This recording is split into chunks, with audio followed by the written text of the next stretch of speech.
La Alia. La Hatikva. La Hatikva. Bon, vous êtes virés tous les deux. La semaine prochaine, il n'y aura que moi et mon micro. Et donc, tu as ton fils à l'armée. J'en ai un qui est à l'armée, ouais. Tintin.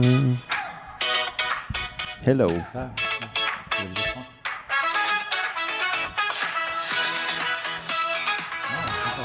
C'est sympa, non? sympa. Ça met dans l'ambiance. Attends, il y a Ouais. un Yala. Shana. Non, mais Je te dis qu'il dit Shana. Yala. Il dit Shana. Total mytho. Bon. Je dis bonjour. Bonjour. Bonjour, chers camarades qui nous écoutez et à nos amis du Sénégal. On a quelques Sénégalais qui nous écoutent. On a Grande des fierté. gens aux États-Unis, en France quelques-uns. Il n'y en a pas beaucoup en Israël. Belgique et Allemagne. Belgique, Allemagne. Les Israéliens, ça les intéresse pas. Ils sont Ils là. le vivent. Ils sont là déjà. Cette semaine, épisode numéro 20, grande Incroyable. ragigote. On a bu toute la nuit. pour fêter l'événement. Et on se retrouve donc pour un épisode spécial de Shana Ironi, Israël mode d'emploi, où on débriefe Israël de l'intérieur depuis Tel Aviv, sans filtre et avec des avis tranchés. Ouais. Tranchés. Pas tranché parce Sans qu'on a- fil, tranchés. On est dans des Parce la qu'on est prise de pas position. tranché parce qu'on est toujours d'accord. Et cette semaine, on s'est dit, comme on était tout le temps d'accord, on allait inviter quelqu'un qui sera encore plus d'accord avec nous. Ça, c'est bien, pour la diversité des opinions. Et donc, déjà, tu parles dans le micro. comme Ouais. ça. Et donc, on a invité cette semaine mon camarade, notre ami Yoram Salomon. Salomon. Tu parles dans le micro, bordel. Très bien. Donc, présente-toi. Dis-nous pourquoi tu es là. Enfin, qui t'es Qui êtes-vous, je suis Yoram? Je suis alors donc Yoram Salamon. Je tiens à mes deux A, tu vois, parce que c'est important. Qui je suis? Je suis un gars qui est là depuis 15 ans, un peu plus, 16 ans même, je crois maintenant, 2010. Ouais, c'est ça, 16 ans. Je suis né ici. J'ai vécu une grosse partie de ma vie à Lille. C'est moi, Lillois. Je suis ch'ti. Je me rappelle. Et je le revendique. T'as trouvé plus loin que toi. Je le revendique et je peux même me faire des chansons en ch'ti et tout ça, mais voilà. Attends, tu parlais ch'ti avant de parler de comprendre des mots en hébreu? Alors je parle pas ch'ti, mais Tu comprenais des mots Je comprends. avant l'hébreu? Bien sûr. Ah ouais, c'est Et, fun fact important. et je suis même assez fier d'avoir apporté ici des mots ch'ti en hébreu. Mais bon, Le c'est ch'ti-breu. Le ch'ti-breu, mais on en parlera peut-être une autre fois. Donc voilà, je suis arrivé il y a 16 ans. Comme je te disais tout à l'heure, j'ai fait tous les quartiers de Tel Aviv, je crois. Je suis le fondateur d'un média qui s'appelle Roots, que j'ai recréé, que j'ai fait renaître de ses cendres il y a 1 an et demi. Je ne sais pas si c'est très sympa de dire de ses cendres, mais ça ne se dit pas trop chez nous. Ça se fait Mais pas en Israël non. de dire ses cendres parce Ouais, que non, tout de c'est- suite c'est ça, mal vu, c'est mal vu. ça fait Buchenwald. Ouais, ça fait un peu- Ou alors ça peut faire Phoenix. Ça peut faire Phoenix. J'ai aussi. cru que tu allais Ça dire peut ça fait Nova, mais ok, chacun Ouais. ses Ah, références. Chacun ses cendres. Ouais. On arrête les blagues, Ouais, les mauvaises c'est blagues dès hyper- le début là. c'est ça- hyper, Il y en a qui vont pas comprendre. Excusez-nous. Sénégal, on s'excuse. C'est humour noir. Moi, c'est L'humour Sénégal. noir, c'est... Donc, et On a le voilà. droit. Donc, média, je fais. Et Et aujourd'hui- c'est quoi Roots alors? Explique-nous Roots, c'est un pour ceux qui média ne connaissent pas. Alors, Roots, c'est un média qui parle en fait du monde juif, qui parle de la culture juive, de la mémoire, de l'antisémitisme forcément, mais qui essaye d'être toujours un peu positif, qui essaye de ne pas jouer la victime, qui essaye de créer des passerelles entre les différentes cultures, et ça marche plutôt pas mal. Ça ne nous empêche pas d'avoir notre lot d'insultes, de haine, de tout ça, mais ça fait partie du truc. Mais je suis assez fier de quelques posts qui ont généré beaucoup de témoignages de gens non juifs, musulmans, chrétiens, machin, tout ça. Et donc voilà, j'essaye de continuer sur cette voie-là. Donc je fais ma promo, je peux. Bien sûr. On coupera de toute façon. Roots, tu fais bien. Roots officiel, Ronnie officiel sur Instagram, voilà. Roots Super. officiel sur Instagram, donc ça c'est un truc. Et puis voilà, à côté. Ok, cool. Pas mal, hein. Alors cette semaine, ce qu'on va faire, c'est un petit. On va revenir sur les infos, sur ce qui s'est passé cette semaine. Et Et on parlera de l'Alia, d'Israël, de plein de choses intéressantes qu'on a en commun et sur lesquelles on est d'accord ou pas. Et vous Ouais. devrez écouter jusqu'au bout pour savoir exactement ce qu'on va dire. Alors, on commence par l'actualité avec donc un petit point sur l'Iran qui reprend le... Lead dans l'actualité, hein, Voilà. disons-le. Hein. Voilà. Donc frappe iranienne sur des bateaux dans le détroit d'Ormuz avant-hier, réplique américaine. Avant-hier. Non, avant-hier. Non, ça c'était le premier round avant-hier. Avant hier, que Trump il annonce. Ouais, hier, les Américains répliquent. Hier, les Iraniens ils disent on va pas se laisser faire et donc ils tapent sur je sais pas pourquoi ils tapent tout le tour sur les camarades autour. Et donc cette nuit les Américains ils en remettent une couche et là cet après-midi on a les Iraniens qui tapent sur la Jordanie. Pourquoi la Jordanie? Et donc nous ça se rapproche. Mais moi, j'avais pas prévu ça là pour le mois de juillet. Mon sac est prêt toujours. Je l'ai pas encore. C'est relou. C'est marrant de dire ça. C'est relou, genre il fait chaud. Non, j'en ai marre. J'en peux plus. J'ai pas la force mentale pour encore un cycle d'attaque iranienne. C'est-à-dire de repartir dans les abris, tout ça. Je pensais qu'on aurait le droit à plus de temps entre chaque round. Il faut rappeler que donc il y avait 60 jours de cessez-le-feu, négociations entre les États-Unis et l'Iran. Israël ne faisait pas partie des négociations. Là, il y a quand même le calme au Liban. Donc ça veut dire qu'il y a quand même une sorte de ricochet entre cet accord-là et notre vie en Israël. Donc ça fait une dizaine de jours que ça s'est calmé. On s'était dit que de toute façon, pendant la Coupe du Monde, Trump avait besoin d'un peu de chéquette, un peu de silence. Et donc, les États-Unis ont été éliminés il y a quelques jours et la guerre reprend. C'est un peu la lecture que j'en ai. Bon, la Coupe du Monde, elle se passe quand même aux États-Unis. Donc, même si les États-Unis sortent, je ne sais pas si c'est ça qui va conditionner le... mais de toute manière, on est parti pour des longs moments de... On arrête, on recommence, on arrête, on recommence. Normalement, c'est pas... ça fait partie, je pense, de la manière dont ce conflit se présente, non? Moi, j'aurais jamais pensé qu'on allait se retrouver à un moment où ça serait normal. Enfin, on en parle souvent, toutes les semaines presque, mais c'est devenu normal de se dire on peut se lever, on peut se réveiller cette nuit avec des missiles. Et avant, enfin, je sais pas, c'est... non, mais surtout de l'Iran, quoi, des missiles balistiques. Tous les soirs, quand tu vas te coucher, tu regardes les infos, tu te dis j'enlève les chaussettes ou pas? Moi, je suis comme ça. Ma femme, non. Elle me dit, t'es fou. Non, je pense que les Israéliens, même les parents, quoi, t'envoies tes enfants à l'école ou t'as tes enfants à l'armée, enfin, tu vois ce que je veux dire, ça nous touche tous, en fait, à un moment ou à un autre. Et je pense que là où je suis pas tout à fait d'accord avec toi, je pense pas que ce soit meant to be, que ce soit, tu vois, un truc de ce qu'on appelle la politique de Bibi des Svavim, c'est-à-dire au final, on laisse la guerre continuer. Là, en l'occurrence, c'est l'Iran. On fait même pas partie du... Trump, il nous dit... Ouais, je pense que Bibi a même plus rien à voir pour l'instant. Ouais, c'est ça. Dans la Touna, je pense. On est spectateurs, là, pour l'instant. Il a rien à voir dans la Touna, justement parce qu'il il nous a amené à cette situation délirante où Israël est en front de 40 jours et comme vous dites, sans fin de nouveaux abris et des machins. Et au final, on fait même pas partie du truc, quoi. Ouais, c'est pour ça que je pense que comme c'est dans les mains de Trump et que Trump, la météo trumpienne change tous les jours, je veux dire, un jour l'Iran c'est ok, on a un protocole d'accord avec eux, l'autre jour c'est bon, la guerre elle reprend. Et je pense que c'est la politique de Trump aujourd'hui. J'ai pas l'impression, en tout cas jusqu'aux élections israéliennes, à mon avis, ils vont peut-être... Est-ce que ça va changer un truc ou pas? Je ne sais pas, mais peut-être. Je pense qu'on va être dans ce truc de yo-yo, là, comme ça. Je ne pense pas que Trump il change d'avis, malgré tout. Enfin, encore une fois, je ne suis pas fan du grab them by the pussy, mais bon. Mais je ne pense pas que sur ce coup-là, lui, il change d'avis. Genre, il reste droit dans ses bottes quand même. Genre, il dit, je fais un deal avec vous, on réouvre le détroit d'Ormuz, je vous dégèle certains fonds, et on reprend genre une espèce de normalité, mais à partir du moment où vous allez taper sur des cargos de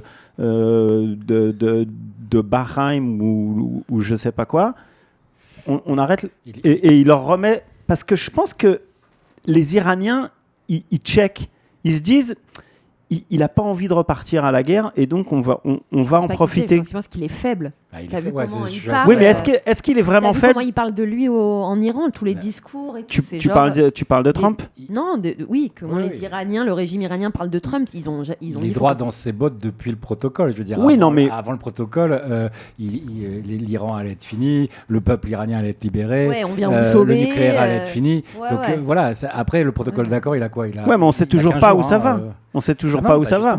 Genre lui, il a mis des lignes et parce que à la différence, par exemple, d'Obama ou de Biden qui avait dit don't et Obama qui avait dit red line et tout ça. Ou de Roosevelt, même, on peut aller. Ouais, on n'est pas obligé d'aller si loin, mais bon, à partir du moment où les Iraniens ils dépassent les limites, le gars il envoie l'aviation et il leur met sur la gueule. Et je trouve que c'est pas mal quand même. Et puis tant que c'est pas nous. Ouais, mais ça règle pas le schmilblick, quoi. Bah si. Bah non. Enfin, ça le règle pas, mais bon, ça les ramène à table en leur disant, vous arrêtez les conneries. Mais c'est un régime terroriste, faut pas. C'est quoi ces conneries, genre? Ça y est, on a compris, ils veulent nous exterminer. Tous les matins, comme tu disais, ils veulent que tous les gosses dans le pays, 90 millions en Iran? 90 000. Millions. Ouais. Non. Quoi, la population qui sont obligés à l'école tous les matins de limite cracher sur le drapeau américain et israélien. On va pas du jour au lendemain de commencer à faire genre les négocier avec la Suisse. Non, mais de toute façon, c'est une politique. Pour moi, ça ressemble à une politique du sparadrap, c'est-à-dire c'est ce que tu dis. Là, ok, on est calme. Demain, ils tirent sur Bahreïn, Koweït, etc. On se fâche, on remet un petit coup. Et ok, ça se calme, on reprend, etc. Mais il n'y a rien qui est réglé. Il n'y a jamais rien qui a été réglé, même depuis la première fois où ça a été attaqué en juin. On a fait après 12 jours, on a dit ouais, c'est fini, c'est bon. Et donc, alors, vous êtes pour une invasion, genre vous êtes des monde entier. On est juif. Colonisation. Vous êtes pour la. Vous êtes pour des frappes massives. On parle d'Israël. Invasion, ça n'existe pas. Non, colonisation. Je parle pas d'Israël. Là, je parle. Donc, si vous étiez dans les bottes à Trump, vous régleriez comment l'histoire? Invasion massive de la Colombie. Déjà. Direct la parce drogue, que tout de suite. En ce moment, ça se passe bien. Et direct après le Canada, comme il avait prévu, quoi, Groenland, tout ça. Quoi, ouais. On y va, quoi. C'est bon. Le Groenland, il n'a pas prévu de... Moi, je l'aime pas, Trump. Mais le Groenland, il n'a pas prévu de l'envahir. Il voulait l'acheter. Ouais, mais pas ce que je trouve génial. Le truc, c'est qu'il n'y a pas d'acheteur. Il n'y a pas de vendeur aussi. Oui, mais il peut toujours essayer. Genre, il peut toujours essayer. Imagine que le gars, il dit j'achète Israël. Et que c'est vendu. Je le conseille pas. Alors là, franchement, un homme qui sait gagner du fric et investir, il n'achète pas Israël. Genre. Ah non, il y a une bonne, c'est une bonne ménaïa Israël. Je suis pas sûr. Ça marche bien quand même. Est-ce que c'est une bonne Le shekel a jamais été plus haut qu'aujourd'hui. Non, dans l'absolu, l'État d'Israël aujourd'hui, à la veille des élections, en guerre sur tous les plans, est-ce que et qui est détesté par le monde entier évidemment, est-ce que tu te dis je vais investir? Non. Moi, je pense que celui qui investit... Dans l'armement, peut-être, aussi. On a Tibériade. On a le mur des lamentations. Et le King Salomon Elat. Non, je suis pas sûr qu'on soit... Je veux dire, je suis pas sûr que le taux du shekel aujourd'hui soit une valeur qui reflète réellement là où on en est, même si on fait des bonnes affaires au niveau des armes, quoi. Cela dit, avec ce qui se passe, il y a quand même une recomposition vachement intéressante de la région, en termes d'influence, de coopération, etc. J'ai vu ça il n'y a pas longtemps, on a un nouvel axe avec la Grèce, comme ça. On a un nouvel axe avec la Grèce, on a plein de nouveaux amis qui ont peur de... Qu'on n'avait pas avant, la Grèce non, la Grèce, si, mais la Grèce... Est-ce que vous n'avez pas vu ce truc-là, le bouclier d'Achille? Ils ont créé ce qu'on appelle le bouclier d'Achille. Parce que la Grèce, on a les mêmes ennemis tout à coup. C'est ça, on a les mêmes ennemis. Avant, on était des potes avec les Turcs. Et depuis que les Turcs ne nous parlent plus, on est potes avec les ennemis des Turcs, donc les Grecs. Ouais, mais le problème, c'est que Trump est un pote des Turcs, donc ta théorie, elle est problématique. Ouais, mais ça, c'est la réalité qui est problématique. C'est pas que tu as tort, c'est qu'effectivement, Trump a décidé d'être. Ce qui est vrai, c'est que les amis d'Israël sont plus les amis des Américains sont plus forcément les amis d'Israël, et inversement. Alors qu'avant, c'était plus vrai. Aujourd'hui, on a des amis qui sont plus forcément, qui sont des alliés de circonstance. Et ça change les équilibres. C'est intéressant ce qui est en train de se passer d'ailleurs en termes d'équilibre. J'aime pas quand c'est intéressant. Je préfère que ça soit calme. J'aime pas que les Turcs ils achètent des F-36, 35. Je vois pas pourquoi faire. Ouais. À quoi ça leur sert? Pourquoi dépenser votre argent alors que vous pourriez faire des trucs plus sympas avec? Je pense que déjà les Turcs, ils n'ont pas attendu, tu sais, les F-35 pour commencer à être une puissance importante. Et en ce moment, depuis que l'Iran a quand même pris un peu dans la gueule, même s'ils sont là, les Turcs, ils sont bien là, hein, quand même. Deuxième armée de l'OTAN. Et puis ils mènent un peu la danse en termes d'influence ici dans le coin. On est Hein. dans la merde. Excusez-moi du raccourci, mais c'est quand même Je veux ça dire, la on peut plus conclusion. aller maintenant comme on allait il y a encore 10 ans sur la côte turque faire les malins. C'est vrai, il y a 10 ans. Et comment font les hommes quand ils ne peuvent plus aller se faire mettre des Grèce. implants capillaires en Turquie? Parce que c'était quand même... Tu prenais un avion pour aller à Antalya ou à Istanbul, depuis Tel Aviv, tu te retrouvais avec que des mecs qui, au retour, avaient leur... Alors, tu sais où on va bientôt faire nos implants? Non, dis-moi. Au Liban, à Beyrouth. Il y a quand même les meilleurs chirurgiens esthétiques de toute la... Très optimiste. Il faut espérer. Eh ben, ils sont là. Et c'est des 45 minutes de train, c'est des les gars. négociants comme nous, hein, les gars. Aujourd'hui, il y a plein d'affaires à faire. Hormis le pétrole, ça se trouve. À propos du Liban, on a cet accord, ou les accords à Washington, qui étaient les pourparlers qui étaient censés commencer avec le Liban. Et on a le chef de la diplomatie, donc comment il s'appelle, leur Premier ministre, qui a dit moi je m'assois surtout pas avec Netanyahou. Donc il a raison. Pas question d'être dans une pièce avec cet énergumène. C'est bien. Enfin, ouais, mais quand tu viens faire, nous on peut ne pas l'aimer Netanyahou, on est d'accord, mais ça reste quand même non, mais c'est quand même Premier ministre israélien. Et donc si tu veux faire la paix avec les Israéliens, mais tu veux pas t'asseoir avec le gouvernement israélien. Il y a quand même un contexte. Premièrement, il attend peut-être les élections. C'est quoi le contexte? Genre, il aime pas Netanyahou parce que. Oui, non, le contexte c'est quand même on est en guerre et on guerre on n'est pas en active. guerre. On n'est pas en guerre avec. On n'est pas en guerre avec l'Iran, avec le Liban. Bien sûr qu'on est en guerre avec le Liban. Premièrement, on n'a aucune relation.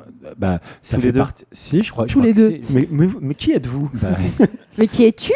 Et déjà la configuration des choses là, que tout ce qui se passe avec le Liban aujourd'hui, c'est tellement incroyable presque que le mec qui dit ouais, j'ai pas envie de m'asseoir avec Netanyahou, franchement.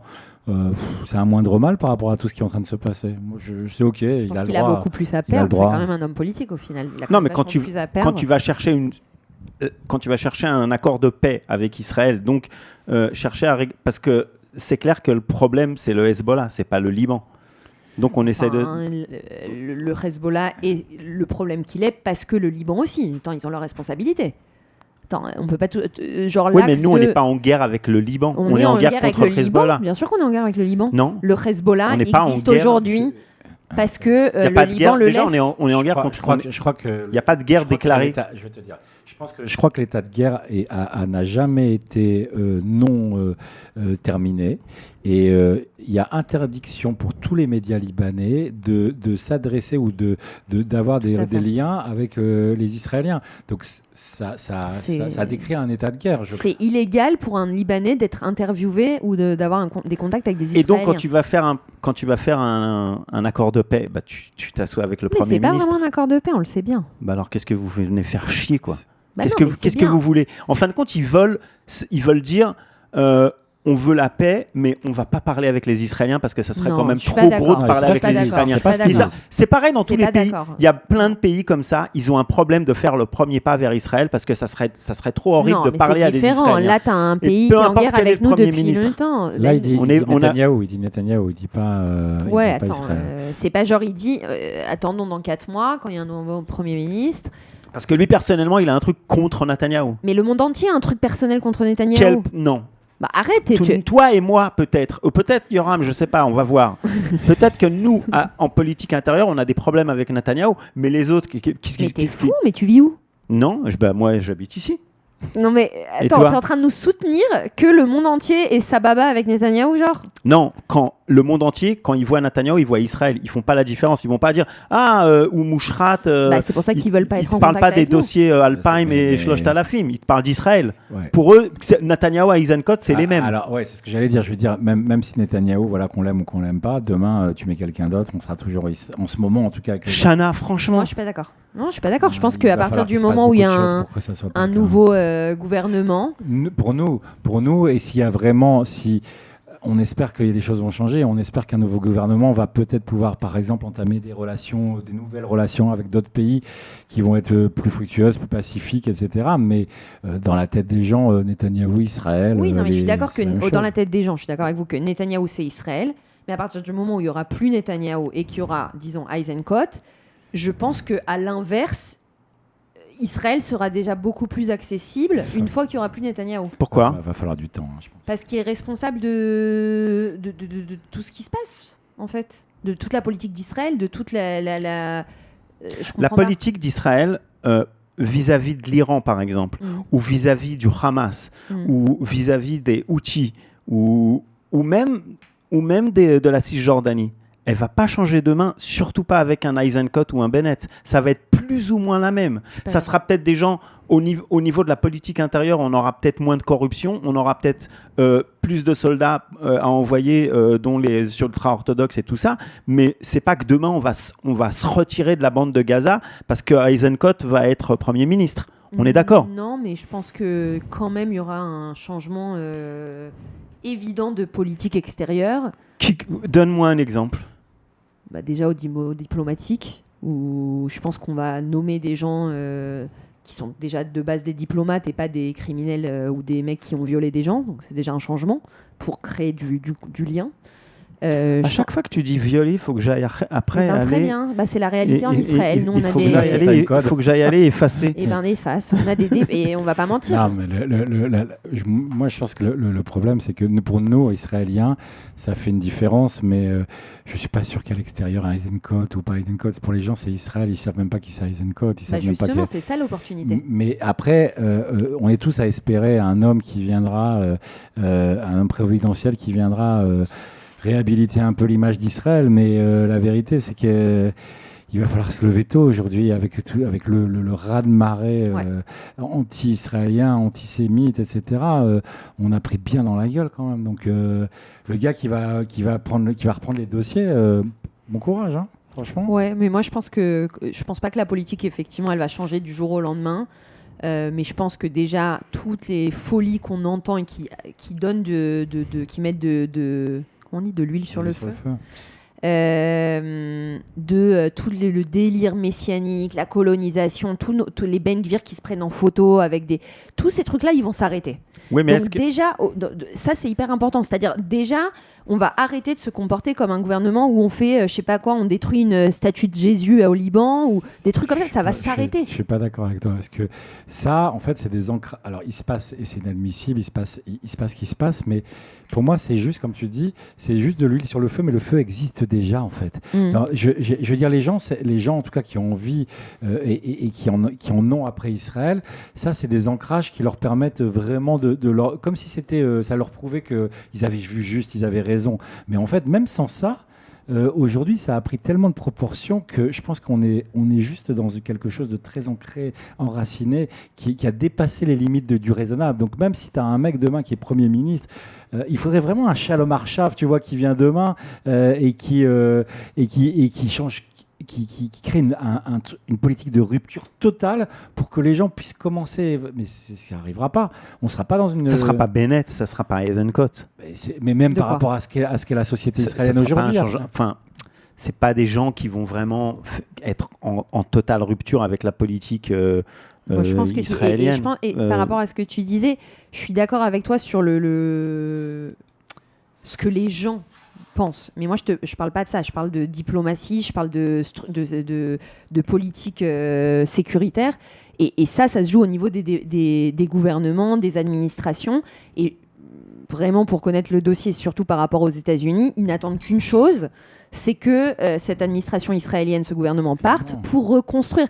Donc, mais là où tu as totalement raison, c'est que quand tu vois que, je sais pas combien, 60% des Américains de moins de 25 ans sont persuadés qu'il y a eu un génocide et qu'il y a encore un génocide et que maintenant il y a un génocide au Liban, là-dessus, je suis tout à fait d'accord. C'est ça le truc. Je trouve que, en fait, encore une fois, chez nous et dans le monde, le 7 octobre a fait dépasser des milliers de lignes rouges qui ont fait que chez nous, je pense que la population, les gens aujourd'hui, ils sont tellement traumas que une politique de rupture, ça serait même mal vécu, je crois, par les gens. Même si tu leur dis, tu reviens à cette solution à 2 États, tu leur dis, allez, on va... Je pense que les gens, ils sont plus prêt aujourd'hui, malheureusement, à entendre des choses. Donc, le gars qui va avec une politique de rupture, ça va être compliqué pour lui aujourd'hui. Donc, ça peut être, à mon avis, un truc progressif. Et à l'extérieur, comme tu dis, aux États-Unis, tu regardes ce qui se passe en Espagne, ça fait froid dans le dos, quoi. Tu regardes partout la mentalité des gens et des jeunes aussi et ça correspond à une bataille des idéologies que tu vois partout dans le monde aujourd'hui. Et on fait partie du mauvais côté. Clairement, on est entré dans le mauvais côté. Et donc, pour en revenir où on avait commencé, je trouve que c'est vraiment beaucoup de mauvaise foi du gouvernement libanais de dire nous, on ne s'assoit pas avec Netanyahou. Enfin, encore une fois, Netanyahou, s'il partait demain, là, tout irait bien pour moi. Mais tu veux faire la paix avec Israël, tu t'assois avec le gouvernement. Et puis c'est tout. Et puis tu commences à discuter. Et puis t'es pas genre à... René, n'oublie pas ce que c'est le Liban et le gouvernement libanais. C'est un composite de plusieurs... ils sont un peu comme chez nous d'ailleurs. Alors tu veux pas vraiment faire la paix. Tu veux faire la paix. Je pense qu'ils veulent. Je pense qu'il y a une forte détermination du président aujourd'hui qui est en train de mener une politique vers ça. Mais après, c'est ce qui a toujours, c'est toujours passé au Liban, c'est qu'il y a plein de forces contraires comme ici et qu'il y a des gens qui n'ont pas du tout envie de faire la paix. Que le Hezbollah aujourd'hui représente 1 million minimum de personnes au Liban, bien ancrées dans la société civile et que c'est pas si facile. Ouais, donc on n'est pas sorti de l'auberge. Non. Repartons sur nos affaires de politique intérieure. Fais-nous un petit Alors, un petit brief de cette semaine. Ouais, parce que pour ceux qui essayent de suivre, c'est-à-dire ceux qui essayent de suivre et ceux qui essayent pas de suivre, c'est la même chose, on comprend rien. C'est à peu près le même niveau. Donc on va essayer de revenir sur certains faits, trucs qui se sont passés cette semaine. Par notre discussion, de vous éclairer un petit peu de ce qu'on comprend nous depuis Israël. Donc là, on est pour la première fois dans l'histoire du pays face à ce qui est vraiment une crise constitutionnelle actée. Qu'est-ce que ça veut dire, sachant qu'en Israël, il n'y a pas de constitution? Là, les gens, c'est à ce moment-là que les gens ils se disent bon, allez, on se casse. On arrête le podcast, c'est trop.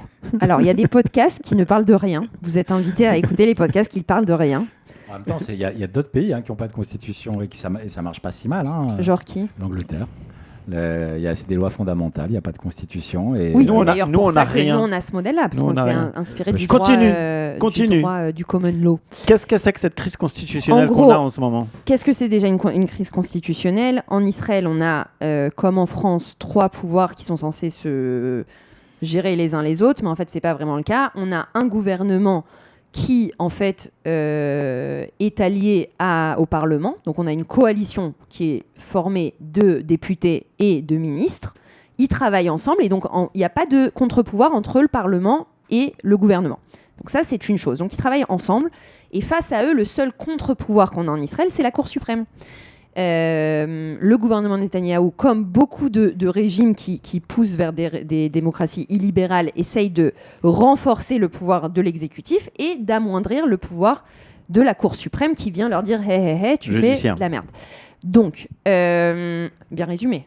Ouais, bien résumé. Okay. Séparation des pouvoirs et donc le gouvernement qui essaye d'affaiblir le judiciaire pour pouvoir vraiment tenir tous les pouvoirs en Israël. Mais c'est pas parce que je me permets de réagir, mais c'est pas parce que tu as un fort exécutif que c'est illibéral. Ça peut être un très non, je parlais de la démarche du gouvernement de l'exécutif d'affaiblir. Ici, tu parles ici. Oui, dans d'autres pays, la Hongrie a vécu la même chose, la Turquie a vécu la même chose.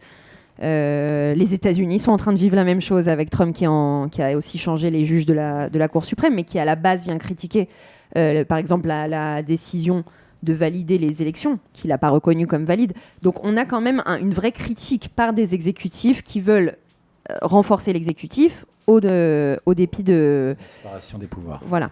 Mais oui, avoir un exécutif fort, c'est pas du tout un problème de démocratie libérale. Et donc, qu'est-ce qui se passe cette fois-ci ?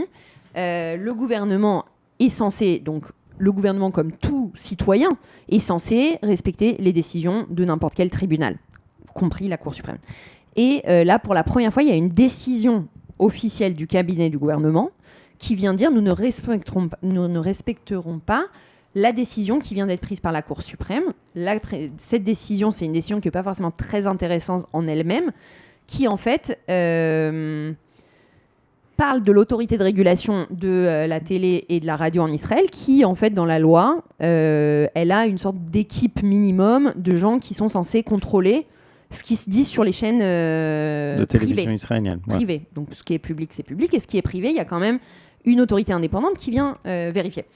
Et depuis 4 ans, avec les réformes, avec ce gouvernement, etc., les gens ont soit fini dans cette équipe, ils ont soit fini leur job, ils sont partis, ils n'ont pas été remplacés, soit ils ont démissionné de façon active parce qu'il y avait des pressions de l'exécutif et ils ne voulaient pas rester dans cette situation où en fait on leur demandait de changer un peu le contenu des chaînes israéliennes. Et donc on se retrouve avec une situation où il n'y a plus, selon la loi israélienne, suffisamment de gens pour contrôler les chaînes. Et donc, le gouvernement dit très bien, ça ne respecte pas la loi, on reprend cette autorité-là chez nous, et c'est nous qui allons décider. C'est nous qui allons contrôler. C'est nous qui allons contrôler. On va contrôler les médias que nous, on contrôle déjà. Et du coup, la Cour suprême a dit, hey, les cocos, 2 secondes, on comprend que, selon la loi, effectivement, il n'y a pas suffisamment de gens, mais on est à 3 mois des élections. On ne voit pas comment ce serait légitime d'annuler en fait cette équipe et de vous transmettre cette autorité ou cette responsabilité. Et donc du coup, le gouvernement avec Kari, un philosophe, donc qui est le ministre de la communication, et Yariv Levin qui est le chef d'orchestre de la réforme / coup d'État judiciaire qu'on a vécu. On dit, écoutez, Bibi, on n'est pas prêt à accepter cette décision. C'est illégal, donc on ne soutient pas cette décision et on va faire abstraction de cette décision. Et qui s'est réveillé ? Herzog, le président d'Israël qui, depuis 4 ans, n'a pas dit un mot pour dire « Hey les gars... » Qui c'est, lui ? Voilà. Où il était ? Et il s'est réveillé en disant « Ouh là là, c'est dangereux !» Le gouvernement doit respecter les décisions de la Cour suprême. Et donc, on en est là, où en fait... officiellement, si le gouvernement ne respecte pas la Cour suprême et il dit il n'y a pas de loi dans ce pays, n'importe quel citoyen peut aussi sortir, aller voler des trucs dans le supermarché. Enfin, il y a un moment où soit on respecte la loi, soit on la respecte pas. Et donc c'est une crise constitutionnelle parce que... Et la question, c'est si il y a un arrêt du tribunal qui est passé et donc il faut faire respecter cette loi, est-ce que la police, par exemple, ou le Shabak vont aller faire respecter cette loi. Par exemple, si demain, tu as une chaîne comme la 14 qui décide de faire ce qu'il veut, et donc il y a un arrêt en disant vous êtes obligé de fermer boutique, qui va faire respecter cette loi ? Est-ce que le chef de la police demain va aller arrêter... Je pense qu'en l'occurrence, ils ont fait exprès que ce soit sur cette loi-là spécialement parce qu'il n'y a pas vraiment de harifa, il n'y a pas vraiment de... Comment on dit ? Non, de fait que la police, elle va pas venir engueuler l'équipe de la... Tu vois ce que je veux dire ? C'est pas une loi où les gens, les citoyens, ça leur change leur...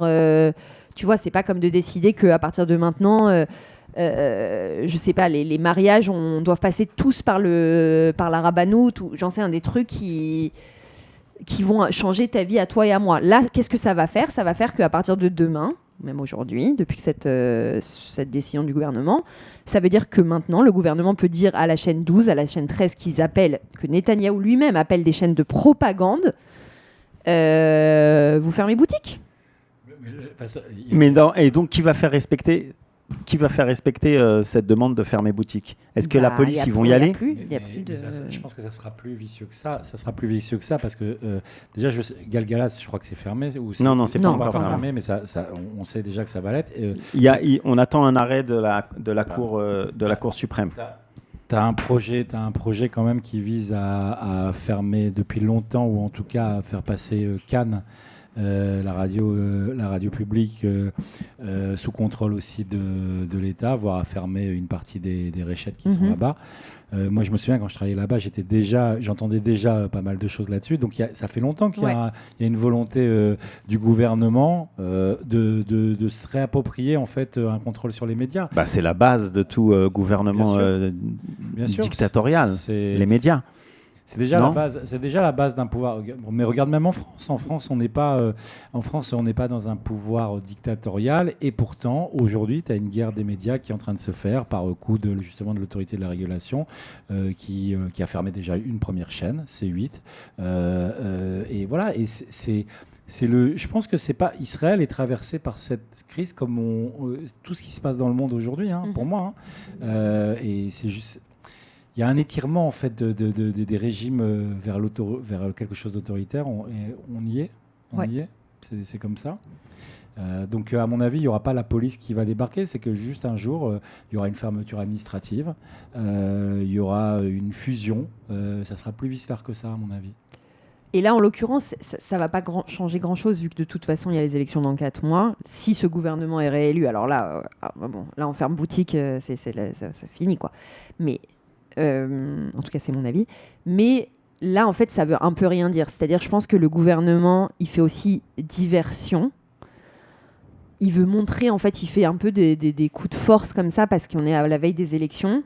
Et au final, plus on parle de ça, qui au final n'a pas forcément d'impact direct, et moins on va parler peut-être de les Haredim qui ne s'engagent pas, les 180 morts dans la société arabe, les exactions en Cisjordanie, les guerres sans fin, l'économie qui déraille, le déroug de Ashraï, je ne sais pas comment dire ça, la note de banque. La note... le niveau international de la note de confiance. Donc, moi, à mon avis, c'est limite plus une stratégie de provocation, parce qu'au final, ils auraient pu les nommer, les nouvelles personnes de cette équipe. Ils ne l'ont pas fait. Mais bien sûr. Mais pour moi, c'est la vraie stratégie, le vrai truc qui se cache derrière tout ça. Tout ce qu'on voit en ce moment, la théorie, on va dire, du chaos qu'on voit en ce moment avec le gouvernement israélien qui est en train d'essayer, qui fait tous les jours, ils ont une nouvelle loi. Là, cette semaine, on a eu ça. On a eu la séparation des hommes et des femmes à l'université, qui est un truc, mais à tous les âges, en fait. Oui. Donc aujourd'hui, la loi, elle a été donc votée déjà une première fois. Donc il y a 3 votes pour qu'elle passe, mais ça a déjà été voté une première fois. Et donc à l'université, maintenant, ça va être les garçons à gauche. Pas obligatoire, mais il laisse la porte ouverte à un truc dingue. C'est-à-dire même une professeur ne pourra enseigner que à des femmes, pas à des hommes. Donc vous vous rendez compte de la folie. Et après, dérapage, en fait. Et après, on va pleurer que les mollahs ils sont pas gentils, alors qu'on veut faire les mêmes chez nous. Alors qu'en fait, c'est prouvé qu'on rencontre souvent sa femme ou son mec à l'université. C'est dommage. Bah oui, les gens ils y vont pour ça à l'université. Oui, Galamir. Parce que sinon tu peux faire ça sur Zoom. J'ai ma blague. Oui. Galamir, il était quand même responsable d'un stand kahaniste à l'université de Bar-Ilan. Non, mais c'est ça qu'il a recruté. C'est une période importante. Quand tu es jeune, tu rencontres des gens. Tu peux, là, non, mais c'est un dérapage.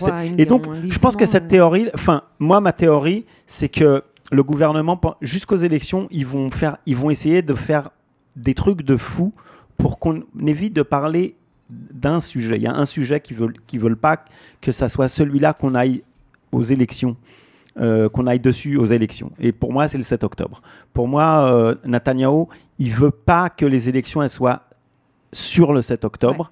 Ouais. Et donc, il va tout faire pour lui parler des orthodoxes, parler de 2 États, des Palestiniens, des territoires. Pour lui, c'est pain béni. Parce que quand on parle des territoires, on repart à l'ancien truc gauche-droite. Les gauchos et tout ça, la paix, regardez. Et donc, ça, c'est... Quand on parle de ça, il gagne. Et si on parle du 7 octobre, il sait que c'est perdu d'avance. Et les Israéliens, je pense qu'il y en a beaucoup qui veulent aller aux élections avec ça en tête. Ouais. C'est-à-dire, on veut un comité qui est une Vadat Hakira, un comité d'enquête, une commission d'enquête sur ce qui s'est passé le 7 octobre. On veut que ces gens-là quittent la politique israélienne. On veut savoir ce qui s'est passé, comment ça s'est passé. Il y a des questions où on n'a toujours pas les réponses. Et pour moi, c'est ça le vrai truc. Et c'est ça sa tactique à Netanyahou.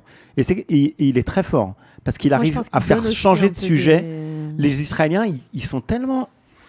Enfin, tu leur mets un truc comme ça, ils vont... Parce que c'est grave aussi, c'est pas genre tu leur mets un truc genre on Ouais, a augmenté le prix du cottage de 10 shekels. C'est genre on vous rajoute une guerre ici, une guerre là-bas, on vous emmène, on vous fait passer des lois, c'est délirant ce qui se passe. Mais je pense que les Israéliens aujourd'hui sont anesthésiés, quoi.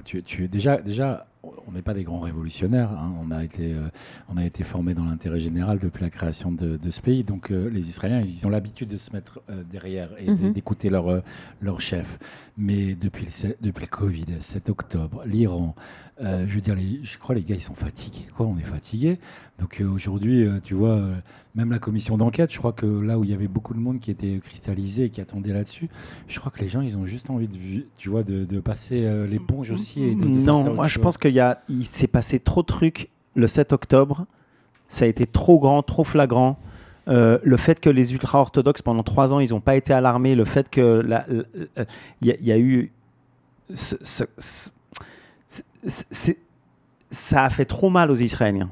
Tout ce qui s'est passé depuis Bien à sûr. cause du 7 octobre. Et je pense que là, les gens, ils en ont vraiment marre. Et tu as beaucoup de gens qui sont à droite et ils vont rester à droite, mais ils veulent plus de ce gouvernement qui est complètement corrompu et qui dit que de toute façon, le 7 octobre, c'est de la faute à Bennett, c'est de la faute à Rabin, des trucs... Il y a ça, et puis il y a de l'armée, surtout, ils accusent l'armée. Il y a ça, et puis il y a aussi la configuration avec Trump maintenant, où il y a une grosse colère contre Trump et Netanyahou, et Trump, c'était le ticket. Donc forcément, cette colère, elle se déporte aussi sur Netanyahou. Donc il y a une configuration là-dessus.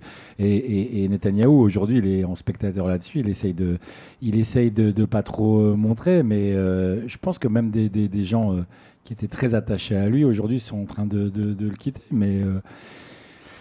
moi, je sens plus j'ai senti comme toi de l'envie le besoin en fait de cette société d'avoir des réponses sur pourquoi 7 octobre ça s'est passé, le plus gros trauma de l'histoire d'Israël. Mais je crois que les gens ils sont plus fatigués aujourd'hui. Enfin, moi, je sens la fatigue surtout. Moi, je suis d'accord avec toi, mais je pense que Serge, je pense que on verra pas quelque chose jusqu'aux élections, mais que le jour des élections, ça va être le moment où les gens vont prendre Certainement. toutes ces angoisses et ces traumatismes et cette fatigue et cet épuisement et vont sortir Ouais, mais il y a une voter différence autrement. si tu vas voter et que dans ta tête, tu as la gauche va rendre les territoires, ou si dans ta tête, Personne ne parle de ça. Mais bien sûr. Qui dit rendre des territoires de... Quel territoire on rend? Ce qui se passe en ce moment dans les territoires, donc les vagues de pogroms qu'on a en ce moment organisées par les extrémistes juifs contre des villages arabes et tout ça, c'est pas par hasard, c'est pas dans un vacuum, c'est pour créer un chaos, et c'est pour que la gauche israélienne se réveille et dise c'est horrible et tout ça, et qu'ils se fassent traiter de gauchos face à la droite, et qu'on reparte dans un mode gauche-droite. Et ça, à ce jeu-là, Netanyahou, il gagne toujours. Parce que les Israéliens, je suis d'accord avec toi, mais je ne vois pas comment c'est le narratif qui est en train d'être mis. La raison pour laquelle ils brûlent des Palestiniens, c'est parce que c'est des terroristes fascistes, racistes, suprémacistes, et que c'est la raison pour laquelle ils tuent des Palestiniens. Et qu'ils essayent, en tout cas. Ouais, mais quand tu as le gouvernement derrière qui, comme tu disais tout à l'heure, qui met de l'huile sur le feu, qui les envoie, Non, mais bien sûr, c'est envoyé par Ben Gvir et Smotrich et compagnie, mais ça pourrait être arrêté. Je trouve pas que le but, c'est de ramener sur un débat gauche-droite, est-ce qu'on rend des territoires? On est très loin de ça. Personne ne parle de rendre des territoires. Tout le monde parle de comment on arrête d'être... cette semaine, regarde...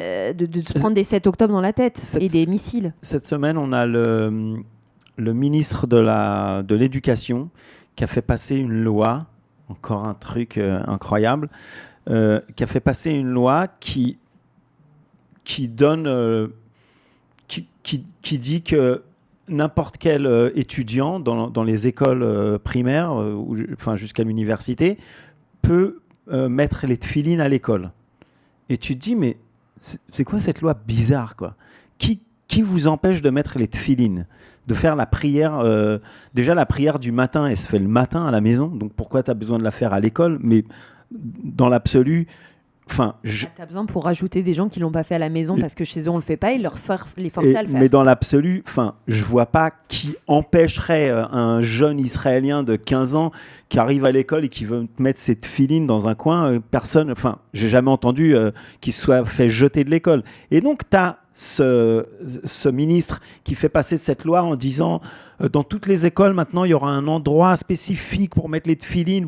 Et donc ce qu'il essaye de créer, c'est de faire un espèce de débat qui n'existe pas sur religion par religion. Et encore une fois, pour moi, c'est la théorie du chaos. C'est de pousser les Israéliens à se taper sur la gueule et à ne pas parler du 7 octobre. Je suis pas d'accord avec toi. Je pense que la raison unique de cette loi et de ce truc-là, c'est uniquement les primaires au Likoud. C'est uniquement les primaires au Likoud. Il n'en a rien à foutre de... Je pense que c'est électoraliste. Tu viendras plus, toi, déjà. Ouais, je sais. Je sais que j'ai pris un risque sur ce coup-là. C'était la dernière fois. J'ai failli réagir sur la Cisjordanie. Jusque-là, je me voilà. Mais là, trop tard. Vas-y, réagis même sur la Cisjordanie. On va avoir ton avis. Mais c'est vrai, je pense pas justement que le chaos soit non plus quelque chose qui joue en la faveur de Netanyahou ou même de Ben-Gvir et Smotrich, mais effectivement des petites lois comme ça, elles ont surtout à un moment où même les ultra-orthodoxes aujourd'hui ils appartiennent à aucun gouvernement, c'est-à-dire que demain ils ont envie de claquer et de partir du gouvernement, et d'ailleurs ils ont déjà menacé plusieurs fois. Ils menacent mais ils partent pas. Ils obtiennent des trucs en plus. Mais ils savent que s'ils partent, il n'y a plus de gouvernement et que demain, ils n'auront rien. Ils savent que le gouvernement, si ce n'est pas Netanyahou, demain... Je ne suis pas sûr comme toi qu'ils n'auront rien. Je veux dire, aujourd'hui, ils savent à quel point... on sait à quel point l'équilibre, aujourd'hui, Ils savent qu'il y a un truc qui rend les Israéliens fous. C'est que pendant 3 ans, on a envoyé nos enfants à l'armée et que eux, pendant ce temps-là, ils en ont pas branlé une. Et ils savent que demain, si c'est pas Netanyahou qui est au gouvernement, ils savent que demain, ils se retrouvent ou à l'armée ou en prison. Ça, c'est clair.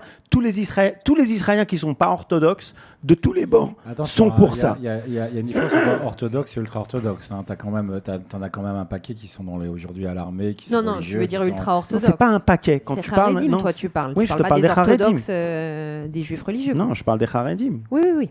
Non, mais c'est important. Je parle comme toi. On a des amis dans le sud, ailleurs, j'ai des religieux, j'ai des gens qui n'ont pas vu d'incompatibilité entre le sionisme et la religion et l'amour de ce pays. Hein.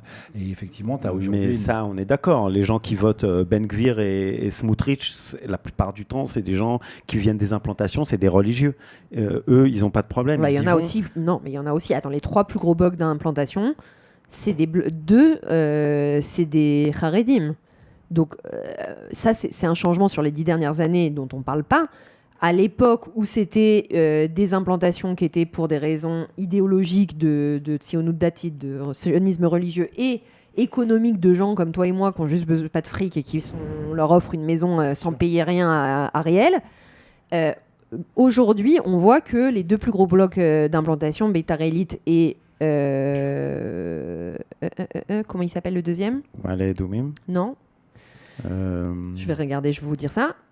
Ces 2 blocs d'ultra-orthodoxes qui, au final, sont des mitnachalim, mais qui votent pas pour Ben-Gvir et qui vont certainement pas à l'armée. Donc maintenant, il y a quand même une distinction à faire entre ceux qui sont dans les implantations en tant que sionisme religieux et qui, eux, effectivement, vont vraiment à l'armée, vont dans les unités combattantes, etc. Et même c'est-à-dire on a une double catégorie, quoi. Et colons, et ultra-orthodoxes, et avec du coup 6, 7, 8 enfants par maison, donc qui fait augmenter le nombre de personnes dans les implantations, et qui sont, eux, en fait, des soldats de leurs rabbins. Et si demain matin, les rabbins, ce qui est aussi une opportunité, si demain matin, les rabbins, ils disent, pour des raisons de sécurité, de paix ou quoi que ce soit, vous rentrez dans la cave à Yarok, vous rentrez dans le territoire israélien et vous sortez des implantations qui sont au-delà de la... Ça peut se produire. Aujourd'hui, ce ne sera sûrement pas le cas. Ce qui va se passer s'il y a un accord, c'est effectivement qu'on va faire des swaps, des échanges de territoires, où en fait, on va les englober dans Israël, on va déplacer la ligne verte. Mais au final, ces gens-là, qu'on les mette dans la ligne verte ou en dehors de la ligne verte, c'est des gens qui sont et des colons en ce moment et des ultra-orthodoxes et qui n'ont aucune intention d'aller servir dans l'armée. Donc ce problème-là, Même Ben Gvir et Smotrich, qui sont soi-disant les représentants des implantations, etc., même eux n'ont pas de solution. Ils ne contrôlent rien du tout. Oui. C'est une faction des ultra-orthodoxes qui font la loi en Israël. Mais on est d'accord que les ultra-orthodoxes, ils savent très bien que si demain le gouvernement, si on passe un Bennett ou un Eisenkot, ils se retrouvent à l'armée ou en prison. Ah oui. D'ailleurs, une loi qu'ils ont fait passer cette semaine, en première lecture, c'est que pour les 4 prochains mois, donc jusqu'aux élections, ils ont fait passer une loi que l'armée et la police ne peuvent plus arrêter personne qui ne va pas à l'armée. Donc c'est-à-dire tous les déserteurs qui sont censés, selon la loi, être arrêtés. Au final, on les arrête pas et on les met pas en... on les arrête pas jusqu'aux élections parce que quand même, faut pas abuser non plus. Vous vous rendez compte du truc ? C'est passé en première lecture, ça veut dire que tu dis c'est 3 cycles, c'est un cycle de 3 ou 4, mais ouais. Donc quelle est la chance que c'est une loi comme ça tout va passer. Tout va passer. Tout va passer. Ah ouais. Là, tout ce qu'ils font, c'est en première lecture. La Knesset va être dissoute. Dissoute. La semaine prochaine. En gros, jusqu'au 17, donc la semaine 16-17, c'est officiellement le terme de la Knesset qui part en pagra, donc en vacances, et qui a donc, selon la loi, 90 jours jusqu'aux prochaines élections. Et ces élections, c'est pas des élections anticipées, du coup. C'est-à-dire, au plus tard, ce sera là, ce mois-ci. Donc là, ce qu'ils font, c'est que nuit et jour, pour ceux qui connaissent pas, la Knesset, elle travaille aussi la nuit. Et du coup, les citoyens ne peuvent même pas savoir ce qui se passe. Mais ils ont pour but de faire tout passer. En gros, quand tu as une telle majorité, en une journée, tu peux faire passer tout ce que tu veux. Il n'y a pas ici, comme en France, de chaîne parlementaire qui diffuse... Il y a la chaîne de la Knesset, La 99. chaîne, ouais. Ah ouais ? Mais elle va choisir aussi, est-ce que, tu vois, quand tu as des commissions, alors il peut te montrer la commission de l'économie, et en fait, tu as un débat en plénière et tu sais pas ce qui se passe à l'Assemblée. Donc c'est un peu... T'as pas un truc direct en live, 24 heures sur 24, de savoir ce qui se passe. Donc, comme les débats continuent au milieu de la nuit et que c'est souvent soit le jeu de l'opposition, soit de la coalition de faire ça, moi, je trouve que le perdant, c'est les citoyens qui, en fait, au final, se réveillent le matin et ça nous arrive à chaque fois avec des trucs, on se dit, mais attends, c'est passé en 3 lectures en une nuit. C'est-à-dire, hier, il n'y avait pas de loi, il n'y a pas de temps obligatoire, en fait, entre les lectures. Donc, les mecs, ils te font passer un truc et tu peux vraiment littéralement te réveiller le lendemain. Surtout qu'il n'y a qu'une chambre ici. C'est même voilà. Pas et puis, ils n'ont pas besoin d'être beaucoup dans la VADA pour voter, pour faire passer les lois. Non, pour faire passer les lois, en fait, ça doit repasser. Il n'y a pas plusieurs chambres, il y a en fait un aller-retour, une navette comme ça, comme on a en France, mais entre la plénière et la commission qui est dans ce sujet-là. Donc, ils ont l'obligation de faire l'aller-retour, mais tout le monde est dans la Knesset et ils ont une coalition de 68 sur 120, donc ils font ce qu'ils veulent. Et vous devriez faire des podcasts sur la politique, c'est très Tu crois ? Ouais, franchement, hyper intéressant.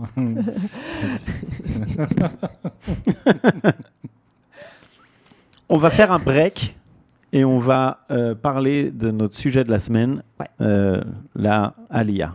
Tu dis la Aliyah ? La Aliyah ? Ouais, Ronnie, il a des moments où il est très israélien, tu vois. Le Wi-Fi ou le Wi-Fi Non, mais il faut passer les trucs un peu d'israélien qui essayent de traduire. Ouais. Moi, je dis l'Aliyah. L'Aliyah. Moi, je dis la Aliyah. T'étais un vrai tsabar, en fait. Hier, j'étais à une cérémonie de soldats qui ont fini un truc de l'armée. Et à la fin de cette cérémonie, il y a la tikva. Et donc, quand il y a la tikva, les gens, ils se lèvent, ils chantent la tikva. Et je me suis mis à chanter la tikva, mais comme un fou, quoi. J'étais avec ma fille, déjà. Et je me suis lancé dans la tikva. Tu veux nous faire une version non, mais je sais pas pourquoi, mais ça m'a ému tout d'un coup. Alors que j'étais pas en mode... j'étais pas allé pour ça. Enfin, j'étais pas allé genre à fond. C'est le copain de ma fille qui finit un truc à l'armée. Bon, je l'ai accompagné. Ah, c'était même pas ta fille qui a fini ses cours ? Non, c'est son ah ouais, petit t'es copain. En mode... Et donc, je l'ai emmené, on y est allé... à Kal, à Tikva. Et là, je sais pas, j'ai eu un regain de sionisme, ça m'a pris. Et j'étais fier d'être israélien. Hier. C'est beau, franchement. Merveilleux. Ce matin, moins en me levant, mais hier, oui. Attends, mais d'où c'est venu ? Mais je sais pas. Tu vois, quand je vois des bérets rouges, ça me touche. Toi aussi, t'as des enfants à l'armée ? J'en ai un qui a fini, j'en ai un qui est en ce moment. Bon, on est passé dans le sujet là. On est passé dans notre sujet, la Alia. T'as fait une transition. Transition. La Alia. La Alia. La Hatikva. La Hatikva. Bon, vous êtes virés tous les deux. La semaine prochaine, il n'y aura que moi et mon micro. Et donc, tu as ton fils à l'armée. J'en ai un qui est à l'armée, ouais. J'en ai 3. J'en ai un qui a fini. J'en ai un qui est en ce moment à Gaza. Et qui, le 13 août, là, on lui l'a informé il n'y a pas longtemps, va faire des petites vacances dans le Nord maintenant. Attends, il est donc en service actif, il n'est pas en Miloïm. Non, il a 20 ans. Là, il part le 13 août au Liban. Donc autant te dire que je suis pas super ravi. Voilà, j'en ai un. En fait, le premier, c'est ça qui est rigolo. Il s'est passé un vrai truc. Je sais pas si c'est un sujet, mais je pense que ça vaut le coup d'en parler. Peut-être toi, avec ta fille, tu as peut-être eu la même chose. Le premier, qui a 23 ans, quand il a fait l'armée, il n'avait pas du tout envie de faire l'armée. Il voulait faire un truc pépère, tranquille. Et c'était avant le 7 octobre. Et il est tombé dans le département des relations internationales. Autant te dire que au moment du 7 octobre, ils n'ont pas eu beaucoup de taf. Parce que les relations internationales ont pas... Voilà. Et quand il y a eu le 7 octobre, il a absolument voulu changer de poste. Il voulait être dans les commandos, il voulait machin, etc. Alors qu'avant, il s'en tapait. Et pareil, le deuxième qui n'était pas encore à l'armée, lui, il voulait même éviter de la faire à ce moment-là. Et quand il y a eu le 7 octobre, il a dit, il n'y a pas moyen, je le fais.